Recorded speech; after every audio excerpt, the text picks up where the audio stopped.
Dragon Quest, another long-time running and extremely popular series. No need for an introduction, it's been turn-based forever, including most of its spin-offs. And the first game, it's pretty much the godfather of the genre in Japan. Iconic, classic, and historically important, right?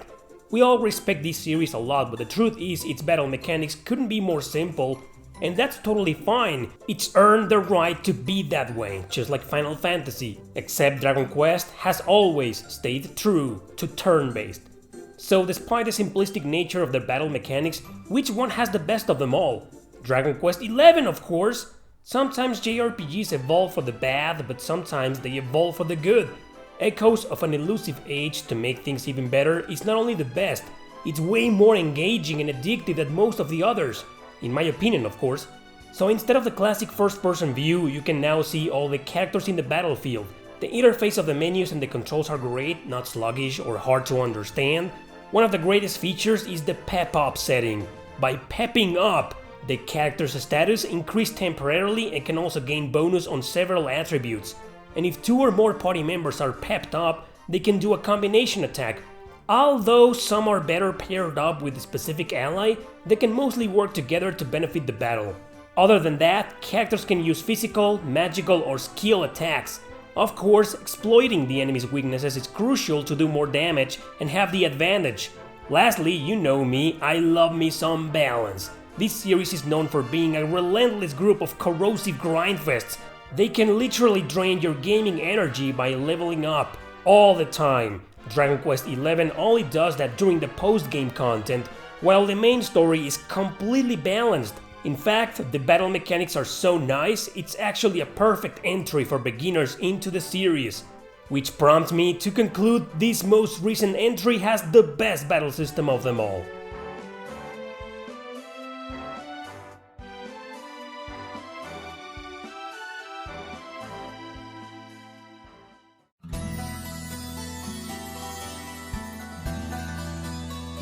Oh boy, here we go with the Atelier series. It's a franchise that has everything: unknown titles, hidden gems, popular releases, all among its several trilogies out there. Every single one, including the 2 Mana Kimia games, is a turn-based RPG, and I don't think any of them have a bad battle system. I love the combat in all of them. Which is the best then? Granted, most people will go for the innovative side of Ryza 1 and 2, they concur with Final Fantasy XIII's real-time turn-based system, but here you focus in only one character. You can also switch to another if you want to. Yes, it's a cool, slightly original and engaging system, but it ain't the best, not in my opinion. I'll pick the one in the DOS trilogy, specifically with Shally. It contradicts my statement of the more the merrier, I know, but the interface was so fast, powerful and immersive here that I didn't care about having only 3 party members per battle. After all, you can switch to the others at any time, but it's best to do that during the burst state. This is based on a gauge that allows the characters to do consecutive combos and massive damage to your enemies. It's quite easy to have the burst bar fill up, so you can even abuse it during regular battles. By performing assist attacks, the field burst can activate more frequently. You'll be able to choose one character to continue with the flow, and so on. As you can see, the enemy won't be able to do anything at all while the burst mode is on, so strategizing your moves is crucial with the bosses. It's always best to use an ultimate attack right before it ends, so you can do even more massive damage. The combat in this game was so brilliant that I can't fathom why it went away in the next trilogy. To me, it was the epitome of how enticing it was. So enticing I ended up beating the game twice in a row, but also because it's one of the very few titles in the series where you can choose between 2 main characters, and while the events are different, the gameplay remains the same, including most of the boss battles, but it was so good, I didn't care one bit. Plus, it has one of the most kick-ass metal battle themes ever in a JRPG. Hearing that music every time I go into battle fills me up with strange energy. Overall, Shally has the epitome of the Atelier combat that far exceeded my expectations when I first played it. That's why I strongly believe it is the best, even above the popular system in Ryza.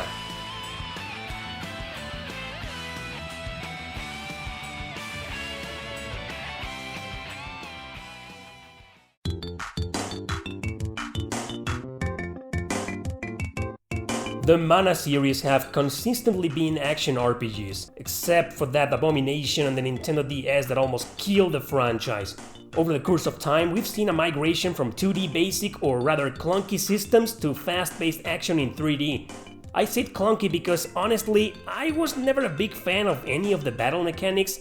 All the original games, including Trials of Mana and Legend of Mana, have this technical dexterity that I didn't exactly love.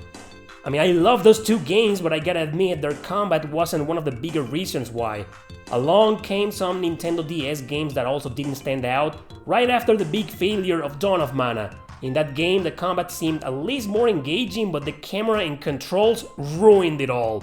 So the remakes of the first three games came about and they improved all of that, specifically the one in Trials of Mana, my pick for this video. So if the original was already better than its predecessors, imagine its remake. My first boon with it is that each character controls fairly different from one another. You will select your 3 playable characters at the beginning of the game and you'll be stuck with just them until it's over. That alone gives it high replay value, if at least to experiment with all the characters in battle. They all have 3 types of attack: light, heavy and special skills, which are bound to the character's class. Light attacks will give a small variety of combos, which are the regular type. You can charge the heavy attacks by holding down the button. These can help break the enemy's guard whenever they have them. The special skills are the most useful as they can both stagger and break the enemy, but they're simply used to do more damage. There are also combination attacks that your whole party can perform against your foes. You cannot directly control your party members, but you can choose which enemies they'll attack in the menu. And let me tell you, the AI is quite decent here. Depending on how you have them behave, they can indeed be pretty useful.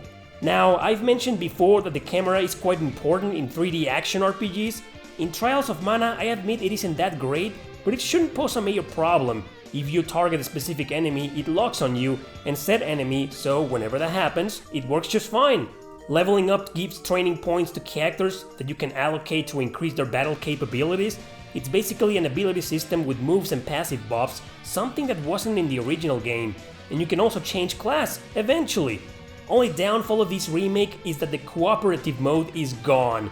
That was an extremely stupid decision from Square Enix, but whatever. Single player combat is great enough to stand on its own. Still the best battle system in the series.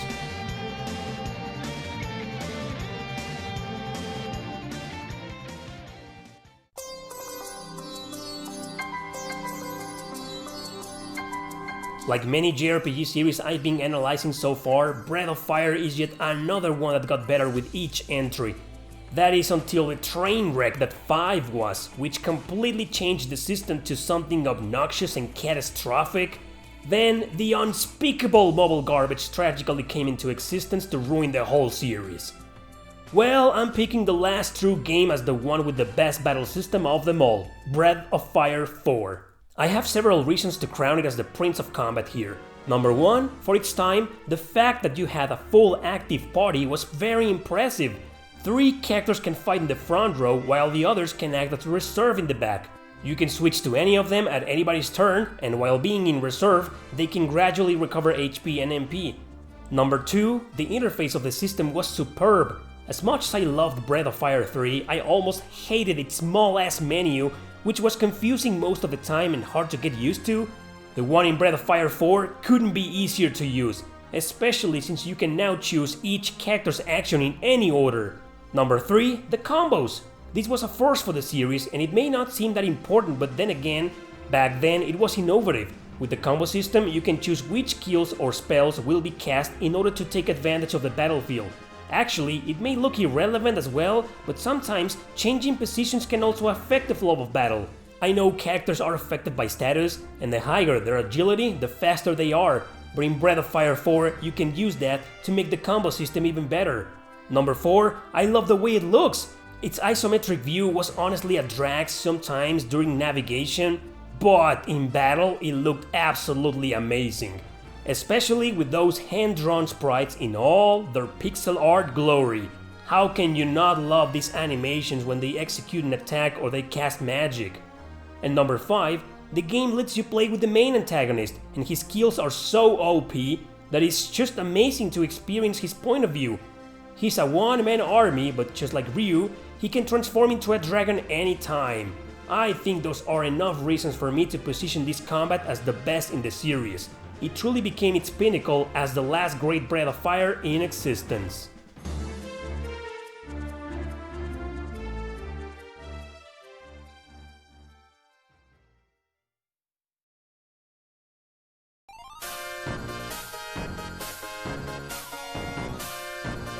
The Shining series has been there for a long time, and it's tried a wide variety of battle mechanics that still holds up today.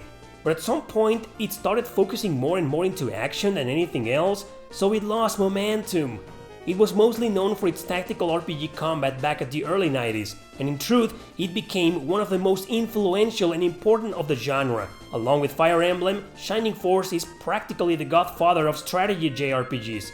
We got back then a trilogy and also a few spin-offs on the Game Gear. Two of them, direct sequels to the original Shining Force on the Genesis, were bundled up on a Sega CD release.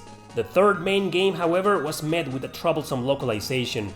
It was released on 3 different volumes for the Sega Saturn in Japan, but the rest of the world only got the first part.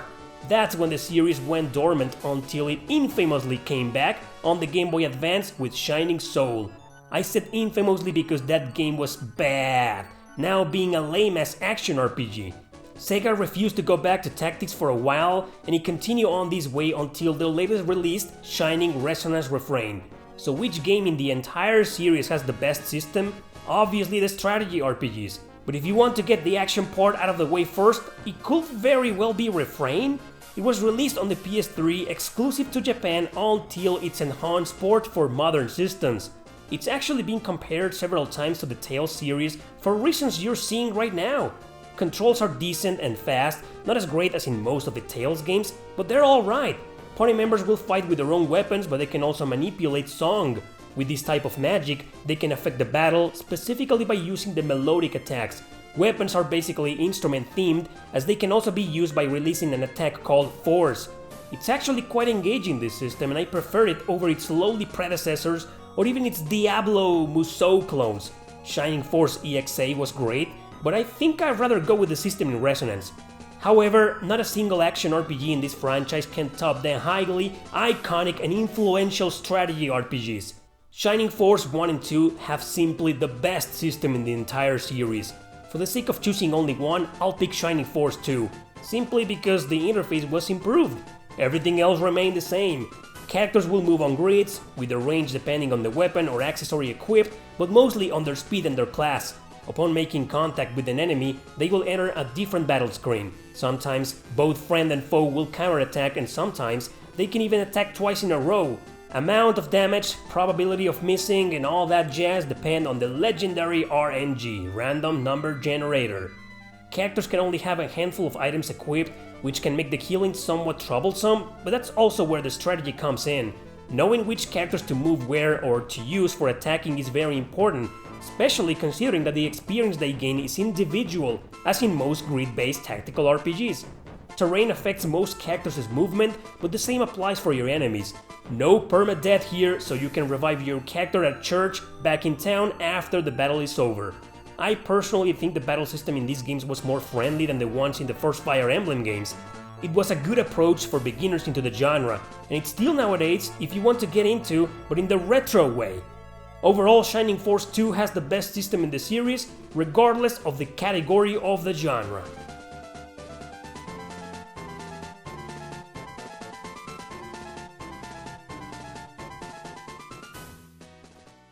Alright, we reached the end of all the series that I was interested in covering, except for one, Suikoden. That'll be the next video, of course. If I ever return to cover 5 more in a different one, you'll be the first to know. Thanks for watching, and see you next time!